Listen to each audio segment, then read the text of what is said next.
අපි හිතුවටත් වඩා මාළු අහු වුණාමත් අවුල්. අද සීලාවල්ලමු. මේ හැට් එක මට ලස්සනයිද ළමයි මේක දාපුවම දීවරෙක් වගේ ඉන්නවද? ඉවර වෙනකම් බලන්න පුළුවන් සුපිරියක්. සීලාව. දීවරයන් විසින් ක්‍රියේට් කරන තවත් කන්ටෙන්ට් එකකට ඔයාලව සාදරයෙන් පිළිගන්නවා. නිවුස් එකක් වගේ නේ. මගේ අයිඩියා එක හැමදාම වෙනස් වීඩියෝස් ඔයාලට ඉදිරිපත් කරන්න. එතකොට වෙන වෙන වර්ගයේ මාළු වෙන රැකියා තියෙන මුහුදු රැකියාවේ රැකියා ගණනාවක් තියෙන වෙනස් විදිහේ ඒ ඔක්කොම ඔයාලත් එක්ක මම ෂෙයා කරනවා. ලංකාව වටේම අපි වීඩියෝස් ගහමු, කන්ටෙන්ට් ටිකක් ගහමු. ලංකාව වටේම ගිහිලා නෙක්ස්ට් කුකුලාවේ යන්න ඉන්නවා කල්මුනේ. ඒ සෙට් එක මම කවර් කරන්න ඉන්නේ. මාව ෆලෝ කරලා තියාගන්න.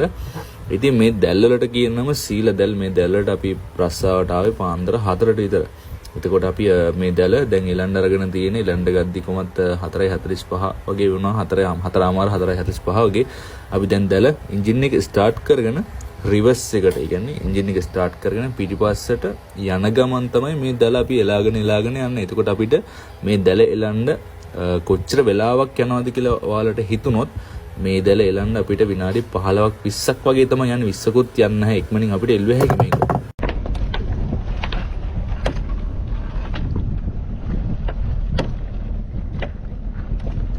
මේ අපි දැල් එලන තැන ගැඹුර මීටර 10ක් වගේ ඇති. වැඩි ගැඹුර නැහැ. අපි සීලාවන්ටනේ දැල් එලන්නේ. එතකොට මේ දැලේ හැම මාළු වර්ගයක්ම අහු වෙනවා. පොඩි මාළු වර්ග. ඔයාලට ඒකත් බලා ගන්න පුළුවන්. දැන් දැල අපි එලාගෙන යන්. එතකොට අද දවසේ මම මුහුදු යන්නේ රවි අයියයි කුමාර මාමයිත් එක්ක. එයාලත් එක්ක තමයි අද සීලාව අල්ලන්න යන්නේ. ඉතින් මම කිව්වා වගේම ඔයාලට එක මාළු අල්ලන විදිහේ වීඩියෝස් මම ගේනවා. තව ඉස්සරහට ගොඩක් වීඩියෝස් එන්න තියෙනවා. මාව ෆලෝ කරලා තියාගන්න. හැමදාම වගේ මේ වීඩියෝ එකෙත් හොඳම ටික තියෙන්නේ අන්තිමට. ඉතින් අන්තිමටකම් බලන්න. මේ වීඩියෝ එක දිග වීඩියෝ එකක්. ගොඩක් අය දිග වීඩියෝ ඉල්ලන එකයි මම මේක ඩික් කරලා දැම්මේ. ඔයාලට පේන ඇති ඉරත් පායගෙන එනවා. අපි මේකට කියන භාවිතා කරන වචනේ ගොඩේලිය කියලා තමයි අපි භාවිතා කරන්න වචනේ. එතකොට ඔයාලට පේන ඇති ඉරෙලියත් පායගෙන එනවා. අපිට ඔයාලට පේන්නේ නැති වුණාට අපිට මේ හරියට සිරිපාදි කන්ද පේනවා. ඒකත් විනාඩි 20ක් ඇතුළත තමයි බලා ගන්න පුළුවන්. ඊට පස්සේ ඒ කඳු සෙට් එකම ඉර පායනවත් එක්කම නැති වෙලා යනවා. ඒ මට්ටමක් තියෙනවා. ඒ ඉර පායගෙන එද්දිම තමයි ඒ කඳු ටික අපිට පේන්නේ. සිරිපාදි කන්ද ගොඩක් කඳු පේනවා. ඒත් එක්කම අපි දැන් දාපු දැල අපි දැල එල්ලලා විනාඩි 40ක් විතර ඉඳලා දැන් දැල අපි උස්සන් යන්නේ. බලමු අපිට අහුවෙච්ච මාළු මොනවද තියෙන්නේ කියලා.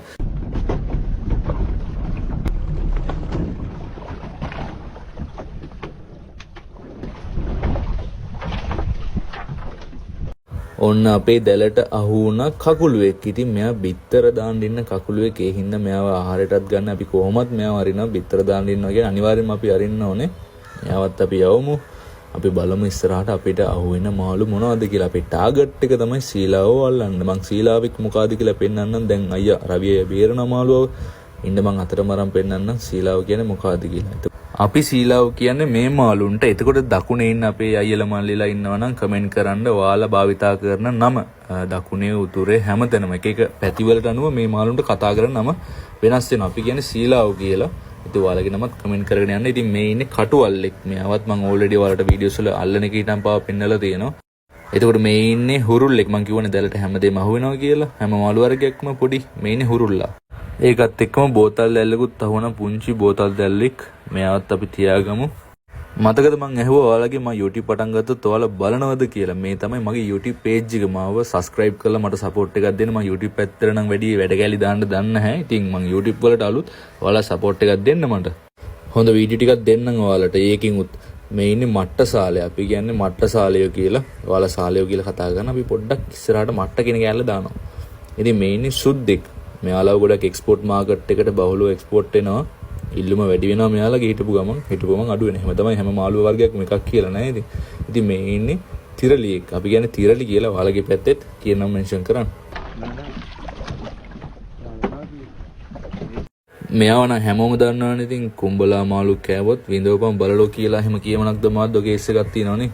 ඒ මාළු මේ ඉන්නේ සුරාපර. මම ඔයාලට සුරාපරව කොහොමද හොයාගන්නේ කියලාත් වීඩියෝ එකක් දාලා තිනවා. ඒකත් බලන්න පල්ලෙහැ තියෙනවා.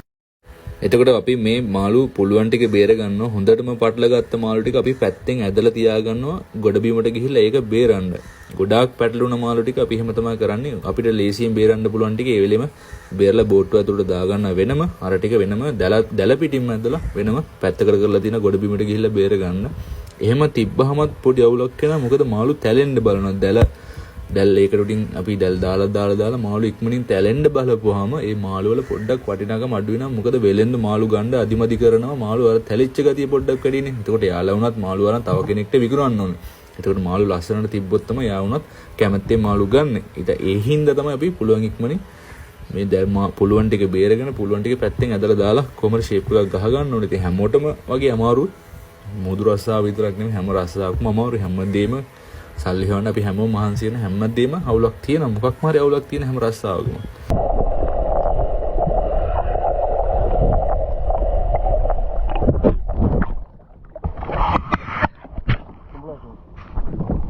දැල අල්ලගෙන නැද්දි අපිට තේරුණා දැන් අපි අල්ලන්න ගත්තයින් පස්සේ ටික ටික මාළු අහුවෙලා එන්න ගන්නවා වගේ.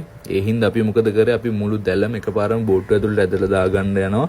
මොකද අපිට දැන් බේර ඉන්න වෙලාවක් නැහැ මොහොතේ. අපි ගිහිලා ගොඩබිමට ගිහිලා එතන ඉන්න එක එකතු වෙලා තමයි මේ දැල බේරන්න දැන් අපි ප්ලෑන් එක තියෙන්නේ. මොකද මාළු ගොඩක් අපිට අහුවෙලා අපි බලාපොරොත්තු වෙන්නේ නැති තරමට මාළු අහුවෙච්ච හින්දා.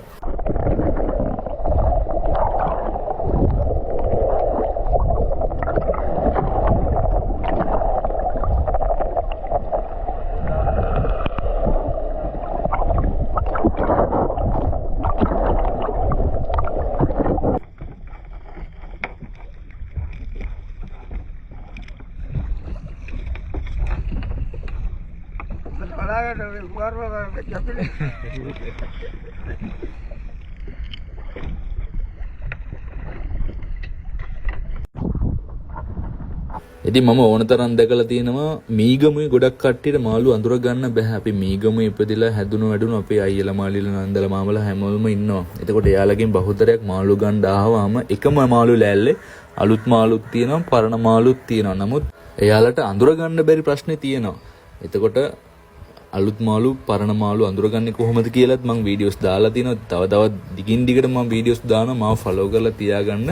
සහ අපේ අවුට්ලට් එකක් ඕපන් කරනවා. අපි අවුට්ලට් එක ඕපන් කරන්න හේතුව අපේ වීඩියෝස් බලන අය හින්දා.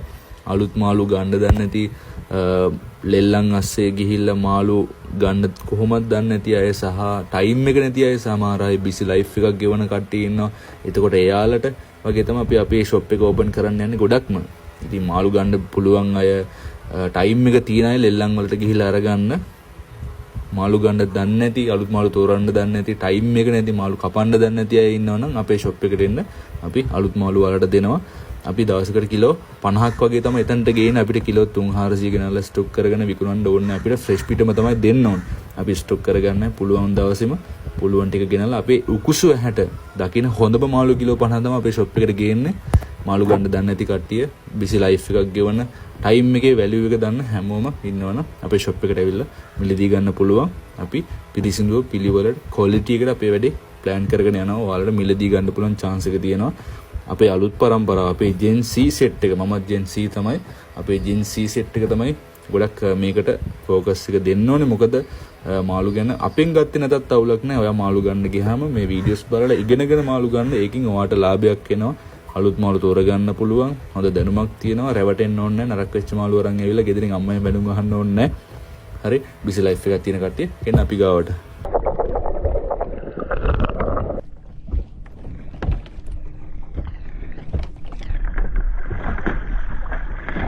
ගෙදර ගිහලා හොඳට හොදලා නැතිනේ. ඔව් මේ තියද්දි හොඳට හොදලා පොඩ්ඩක් ඉඳලා. නැත්නම් ලුණු බැඳලා ලුණු කට බැඳලා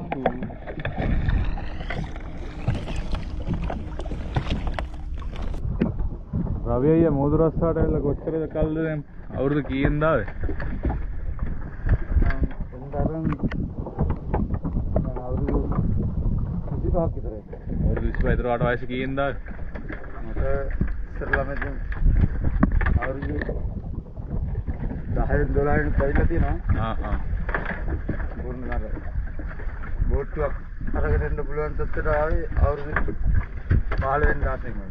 අවුරුදු 15 වගේ වාගේ බෝට්ටුවක් කරන් තමයි එන්නේ නේ. ඔව්. රද වෙනකන් වාගේ බෝට්ටුව. ඔව්. කුමාරව අවුරුදු කීයද රස්සාට ආවේ? මොකද 14 ඉතින් රස්සාට බැස්සේ. අවුරුදු 14. පොඩි බෝට්ටු වල ගෙරුවා අවුරුදු 4. දෙප්පන් වල ගියාද? අවුරුප්පන් වල ගිහිල්ලා තියෙනවා එයා මහ බෝට්ටුවේ ගිහිල්ලා තියෙනවා. අවුරුදු 5ක් විතර ගෙරුවා මේ මහ බෝට්ටුවේ. 5ට වැඩි. අවුරුදු 5ට වැඩි. ගින්බයන පොඩි ඒවල මොනවද අල්ලන්නේ මාළු? ඒවල අහුවෙන්නේ මෝරු.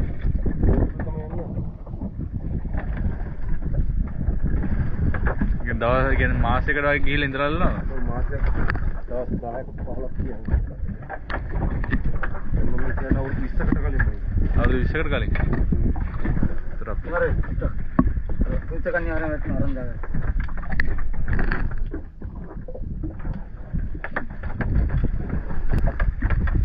ඉතින් මතුරන කේස් එකක් කියනවා. මතුරන කේස් එකක් නෙමෙයි මතුරන දෙන්නේ. නග්ගලා තමයි වැඩි කරන්නේ. අඩු කරන්නේ.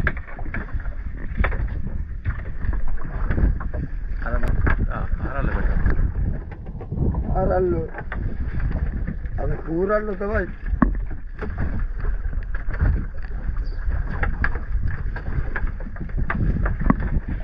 දැන් ඔයාලට මෙහෙම පෙන්නුවොත් ළමයි බලන්න අපි තව මාළු ටිකක් බේරලා දැම්මත් මාළු දිගින් දිගට මෙන්න හින්දා අපිට දැල් තැන් දෙකකට ඇදලා දාන්න උනා. මොකද මාළු එකම තැන අපි දැල් ටික දාගෙන උනොත් අර තට්ටු වගේ ඇවිල්ලා මාළු තැලෙනවා. ඒ කියන්නේ දැලට යට වෙලා මාළු තැලෙන හින්දා එතකොට එහෙම වුණාම මාළු වල වටිනාකම අඩු වෙන හින්දා අපි කැමරේ හොඳට තියලා යාර තැන් තුනකට වගේ ෂේප් එක ඇදලා දාගන්නවා. දැන් ආපු මාළුවට කියනම එරියාලයා. ඉතින් මෙයාව හදන විදිය කිරිහොද්දට හදන විදිය වීඩියෝ එකක් මම ගේන්නම්. ඒකයි මම ෆලෝ කරලා තියාගන්න කියන්නේ යාළුවන්ට බලන්න ෂෙයා කරන්න, ඔයාගේ අදහස් කමෙන්ට් කරන්න. ඉතින් දිගින් දිගට මම වීඩියෝස් දානවා. තව ඔයාගේ හිතේ මෙහෙ වගේ දෙයක් කරන්නකෝ කියලා රික්වෙස්ට් එකක් තියෙනවා නම් ඔයා ඒකත් මට කමෙන්ට් කරන්න. මම අනිවාර්යෙන් ඒ රික්වෙස්ට් එක බලලා හරියන්න වීඩියෝ එකක් කරනවා.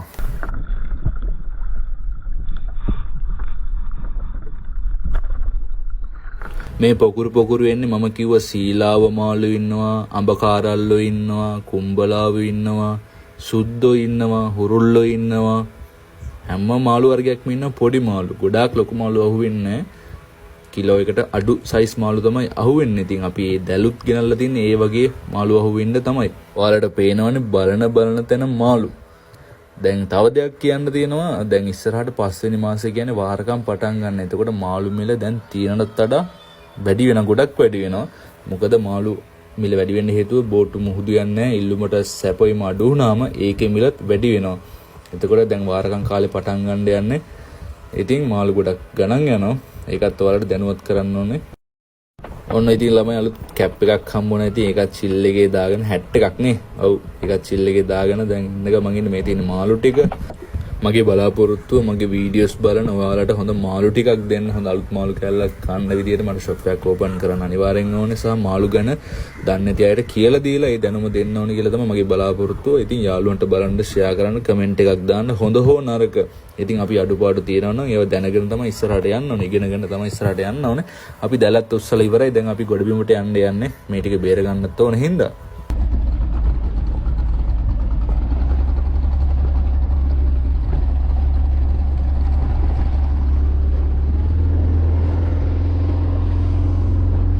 අපි ආපු ලයින් එකට අපිට කොළඹ හාබරේ පේුණා, නෙළුම් කුරණ පේනවා, නැව් පේනවා. ඉතින් අපි දකුණට අපි මීගමු ඉඳලා අපි දකුණට ගියේ. ඒත් එක්කම අපි දැන් ගොඩබිමට යන ගමන් ඉන්නේ. අපිට මෙතන ඉඳලා ගොඩබිමට යන්න විනාඩි 20ක් 25ක් විතර දුරක් තියෙනවා. විනාඩි 20ක් 25ක් විතර යනවා. ඒ ටයිම් එකක් තියෙනවා අපිට අපි ගොඩබිමට යන්න.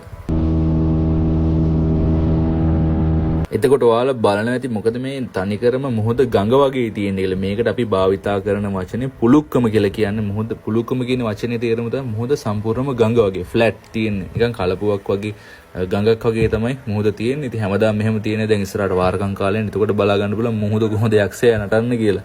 දැන් අපි අපේ තොටුපොළට ටික ටික ලං වෙන ගමන් ඉන්නේ. එතකොට ළමයි මේ තියෙන අපේ තොටුපොළ වල කලින් වීඩියෝස් වල දැකලා ඇති. ඉවර වෙනකම් බලනවා නම් ඔයා මේ වීඩියෝ එක ඉවර වෙනකම් බැලුවා නම් අනිවාර්යයෙන්ම කමෙන්ට් එකක් දාන්න. මම ඉවර වෙනකම් බැලුවා. මට මේ වගේ වීඩියෝ එකක් දෙන්න කියලා අනිවාර්යයෙන්ම මම වීඩියෝ එකක් දෙනවා. ඔයාලා ඉවර වෙනකම් බැලුවා නම් ඉවර වෙනකම් බැලුවා මං සුදාර කියලා කමෙන්ට් එකක් දාන්න. මගේ නම සුදාර. එතකොට ඔයාලට අයිඩියා ගන්න පුළුවන්. මමත් දන්නවා. හරි ඔයා මගේ සුපිරිම টොප් ෆෑන් කෙනෙක්. ඔයාට ඕන විදිහට වීඩියෝස් හදන්න මං දෙපාරක් හිතන්නේ නැහැ. දැන් අපි කරන්නේ මේ අපි අල්ලන් ආපු මාළු ටික සීලාව් ටික වෙනම කූඩේකටයි අපිට වුණ අනිත් මාළු ටික කුඹලාව හුරුල්ලෝ බෝල්ලු පැස්කෙඩි බෝල්ලු පැටව සුද්දෝ ඒව ටික කටුවල්ලෝ ඒව ටික වෙනම කූඩේකට දානවා. දෙකෙම ගණන් වෙනස්. එතකොට මේ ටික මේ කූඩේට දාලා සීලාව ටික අනිත් කූඩේට දාලා තමයි අපි ලෙල්ලමට ගෙනියන්නේ. කලවමේ කලවම් මාළු ටික වෙනම කූඩේක දාලා ඒක වෙනම ගානකට දෙනවා. අනිත් ටික මේ සීලාව ටික වෙනම ගානකට දෙන්න තමයි අපි ප්ලෑන් එක අපි දැන් අපි පළවෙනි කූඩේ දෙක යවා ගන්න ඕනේ. ඉන්න වෙලෙන්දන්ට හොඳ මිලකට අපි මාළු ටික විකුණන්න ඕනේ. මාළු ක්වොලිටි එකට තියෙන හින්දා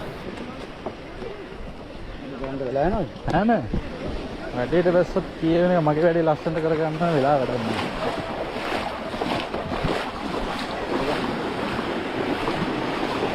නැහැ.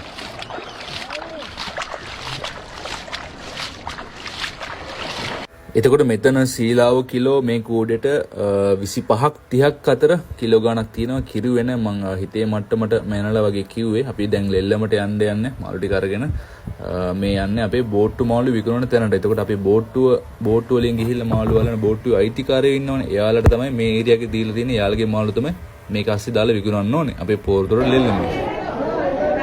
මාළු එක දාපු ගමන් අපේ මාළු වෙලෙන්දෝ. ඉතින් මේ මාළු කූඩේ පිටින් අරගෙන සිල්ලරට විකුණන අපේ වෙලෙන්දෝ ඇවිල්ලා එයාලට ඕන ගාන එයාලා කියනවා. එයාලා වෙන්දේසි කරනවා 600 කියන 700 කියන වැඩිම එක්කෙනාට තමයි මාළු ටික දෙන්නේ තොගේට. එතකොට එයා අරන් සිල්ලරට විකුණන එක එයාගේ රස්සා.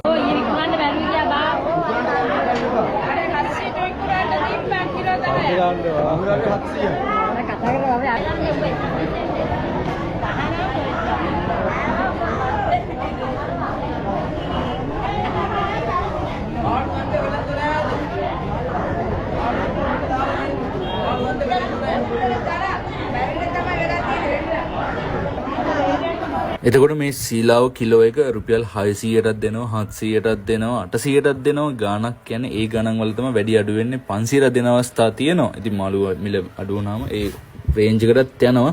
එතකොට අද දවසේ රස්සාව දල වශයෙන් රුපියල් 70000ක් 60000ක් අතර වගේ තමයි ගාණක තියෙන්නේ. ඉතින් මේ වගේ වීඩියෝස් බලන්න දිගටම අපි ෆලෝ කරලා තියාගන්න. මේ වීඩියෝ එක බැලුවන යාළුවෙක්ට බලන්න ෂෙයා කරන්න. දිගින් දිගට මම වීඩියෝස් අප්ලෝඩ් කරනවා. කොහොමද මාළු තෝරගන්නේ, මාළු වල වර්ග මොනවද. ඉතින් ඒ ටිකත් මම කියලා දෙනවා. අපි ෆලෝ කරලා තියාගන්න. thank you මේ වීඩියෝ එක බැලුවට. අපි එහෙනම් හම්බෙමු අපේ අනිත් වීඩියෝ එකකින්. thank you කමෙන්ට් එකක් දෙන්න අනිවාර්යෙන්. බායි එහෙනම් හැමෝටම ජේසු පීටයි බුදු සරණයි. ඒක තමයි ගන්නවා නම් 10යි.